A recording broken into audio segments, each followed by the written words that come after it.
Bugün Temu'dan ısmarlayıp getirdiğim yüz maskesi tipindeki şnorkel gözlüğümü size tanıtacağım ve bunun bir incelemesini yapacağız. Ben tabii önden hemen denedim bunu. Genel itibarıyla tasarım anlamında, yani görsel anlamında gayet güzel. İşte ürünün ulaşımı ile ilgili bir sorun olmuyor. Yaklaşık 10 günlük bir süre içerisinde elime geçti diyebilirim. Fiyat avantajı var. Buradaki ürünler 2500-2600 bandında satılırken işte bunun vergisiyle birlikte 1000 civarında olması büyük bir avantajdı. Ben de bunu değerlendirmek istedim. Şimdi bu ürün satılırken kendi sitesinde buhar yapmadığı, eski tiplerin, eski geleneksel bu tepeden alıp veriyor havayı, o tarz olan maskelerin buhar yaptığını da böyle görselle göstermiş. Öyle olunca ben de bu yandan şnorkellerin çıktığı, iki şnorkelin daha iyi hava almayı sağlayan iki şnorkelin olduğu modeli tercih ettim, getirttim. Şimdi bunu hep beraber deneyeceğiz, göreceğiz. Bakalım buhar yapıyor mu, yapmıyor mu?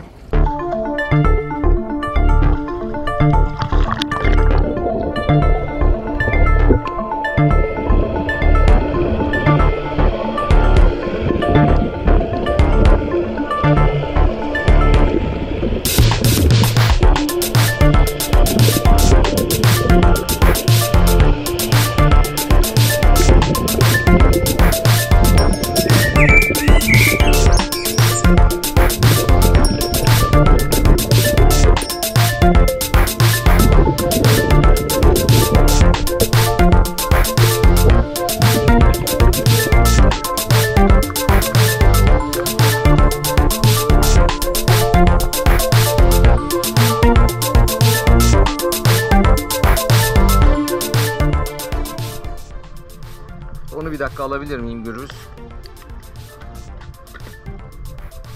İşte yan yana şimdi ikisini de görüyoruz. Buradakinde buhar yok. Buradakinde buhar var. Buradaki hava kabarcığını görüşe engel olmadan tahliye ediyor. Burada sürekli görüşte bir hava kabarcığı var. Şimdi bunu Temu'dan aldık. Bu da buradan alınmış olan Subea marka olanı. Şimdi ikisini de kullanacağım. Bunu kullandım ve buhar yapıyor. Yani buhar yapmayan ürün diye pazarlanıyor ama 1-2 dakika içinde bütün cam buharla kaplanıyor.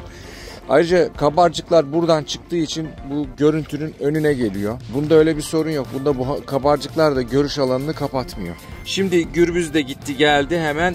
İşte burada görünüyor çok net bir şekilde buhar var ve şimdi hava kabarcıklarının nasıl çıktığını kıyaslamalı olarak göstereceğim.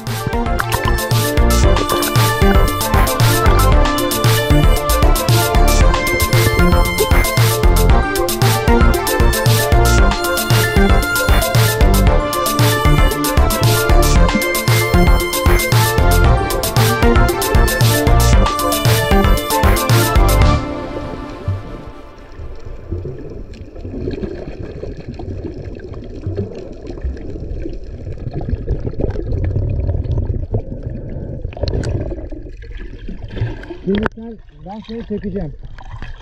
Şimdi iki ürünün şöyle bir görseline baktığımız zaman tabii renkler ve tatlar kişiye göre fark edebilir. Bu da öyle bir şey. Yani görseline baktığım zaman evet bu biraz böyle havalı duruyor. Arkadaşlar Darth Vader diye benle ufaktan T'ye geçtiler. Bu biraz daha böyle daha az gösterişli gibi duruyor. Fakat ya o anlamda bir şey zaten söylemiyorum. Yani buna itirazım yok benim. Bunun görseli biraz daha havalı. Bunu söylemem lazım. Ama burada başka bir sorun da şu. Burada ön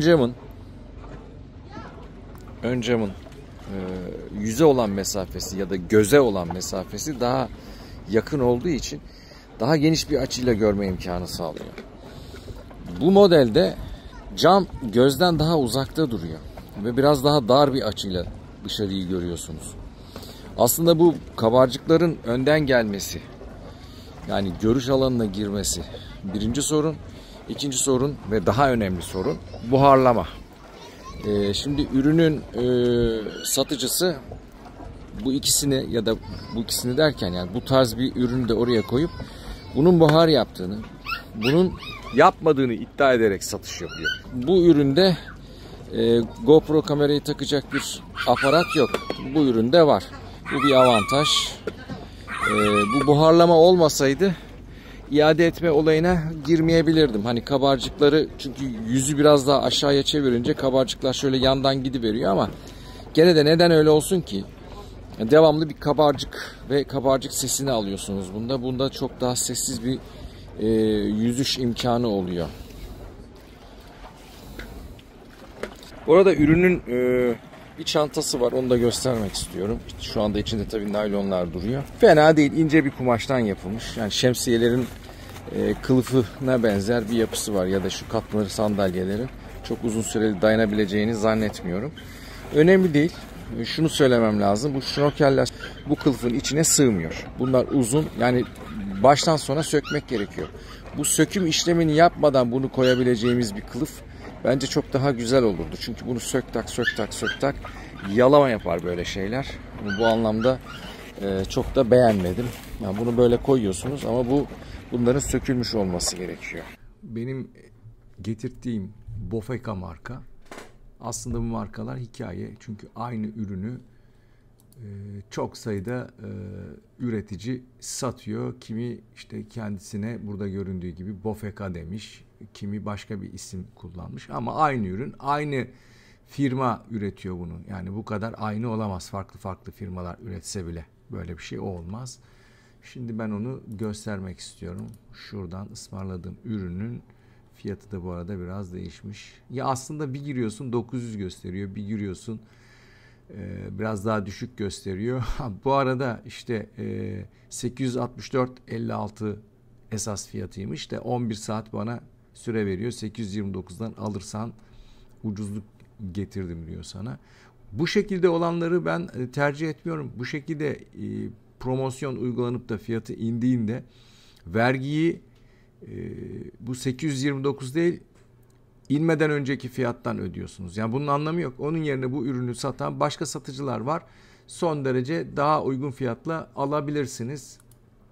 Şuradan hemen göstereyim. Bakın aynı ürün burada 612 liraya satılıyor. İşte burada mesela 941 liraya satıyor satıcının biri. Biri 804'e satıyor. Aynı ürünü 792'ye satıyor vesaire, böyle bir sürü satıcı var. Şimdi biz kendi konumuza geçiyoruz. Bizim amacımız bu sayfada satıcının bize neler vaat ettiğine bakmak. İşte şöyle bakalım. Şimdi burada ne demiş? Hatta şu resmi ben büyütmek istiyorum. İki uzun nefes alma borusu. İşte bu da %100 hava akışını arttırıyor diyor birinci maddesinde. İşte şurada geliştirilmiş lens %30 daha iyi berraklık ve görüş sağlıyor diyor ve nefes vermenin karbondioksit birikimine sebep olacak şekilde olmasından kurtarıldığı, geliştirildiği yazılı burada ben anlatıyorum özet olarak. Şimdi aynı ürünü satan başka bir satıcı da burada başka bir şey söylüyor. Mesela o da aynı ürünü satıyor. O da ne demiş? Aynı şeyleri demiş. Bu da %100 buhar oluşumunu, camın üzerinde %100 buhar oluşumunu engelliyor diyor. Yani aşağı yukarı bakın, kıyasladığı şeye bakın. Şu tepeden soluk alıp verdiren bir modelle kıyaslayarak yapıyor bunu. Buna eski dizayn diyor. Bunda nefes alma zor diyor. Tam tersine kesinlikle Temu'nun gönderdiği bu ürün daha zor soluk alıp vermeye sebep oluyor ve bu şüpheye mahal bırakacak şekilde değil arkadaşlar. Onu da burada yeri gelmişken söyleyeyim. Tabi burada burun yapısı da bunların sıkıntılı. Gerçi buradaki tepeden soluk alıp verdiren yüz maskesinde de burun yapısı sıkıntılı. Sübeya'nın burun maskesi, bu kısımda bir yumuşak yapı var. Elinizi, burnunuzu bununla sıkabiliyorsunuz. Yani burnu niye sıkayım diye düşünecek olursanız eğer, kulaktaki basıncı eşitlemek için burnumuzu sıkarız. Bu yüz maskesini çıkarmadan suyun altındayken, mesela 1 metredeyken, 2 metredeyken dalabiliyorsanız tabii bu yüz maskesiyle kulaklarınızdaki basıncı eşitleyebiliyorsunuz bu kısmın yumuşak olması sayesinde. Bunlarda böyle bir şey söz konusu değil. Evet, burada başka bir sıkıntı da şu, gene satın aldığımla ilgili olarak bunu göstermek istiyorum. Burada şimdi resmi büyütelim. Bu kısımda bir aksiyon kamera, genelde işte GoPro kullanıyoruz ama diğer aksiyon kameralarda bu tutturma aparatını kullanıyorlar. Şimdi ilk başta bunu fark edemedim ben alırken. Şöyle fark edemedim. Aslında bende bir hata yok. Onu göstermek istiyorum. Şimdi bakın.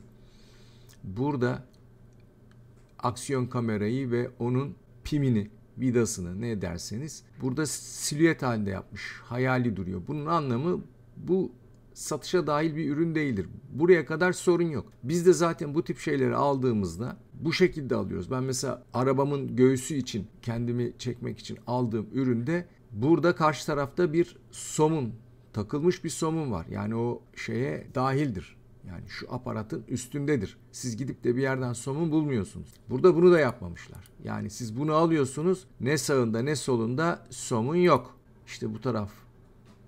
İşte o taraf. Somun yok. Bunda dikkatimizden kaçmış. Yani benim dikkatimden kaçmış alırken. Ve bu parçalar buraya girerken zor giriyor. Onu da söylemem lazım. Şu şnorkel 2 parçadan oluşuyor. 2 kontak noktası var ve bu bölgelerde contalar var. Bunlarda sorun yok. Ama bunları takıp çıkarmak çok zor. Çok zor. Bunları takıp çıkarırken bu sistem eninde sonunda kırılacaktır. Onu da burada söylemiş olayım. Evet, bu incelemeyi yaptık. 2 yüz maskesinin durumu bu. 2 tip. Yani bu tiplerde hepsinde böyle midir değil midir bilmiyorum ama bu ürün bu şekilde. Şimdi bu ürünü alacak olan arkadaşlar farklı bir durumla karşılaşabilirler mi? Mesela az önce bana eşlik eden Gürbüz arkadaşım, yüz yapısı farklı. O bunda daha böyle rahat ettiğini söylüyor. Rahat ettiği derken de rahat olduğu konu, hiç su geçirmiyor. Sızdırmazlık gayet iyi. Bu modelde onun yüzü suyun girmesine sebep oluyor. Ama benim yüz tipim öyle bir sorun bana yaşatmadı. Bunlar değişebilir. Ama bu buhar yapma olayı onda da oldu, bende de oldu. Yani onun yüz yapısı ya da benim yüz yapım buharlamayı engellemedi. Başka bir videoda görüşmek üzere.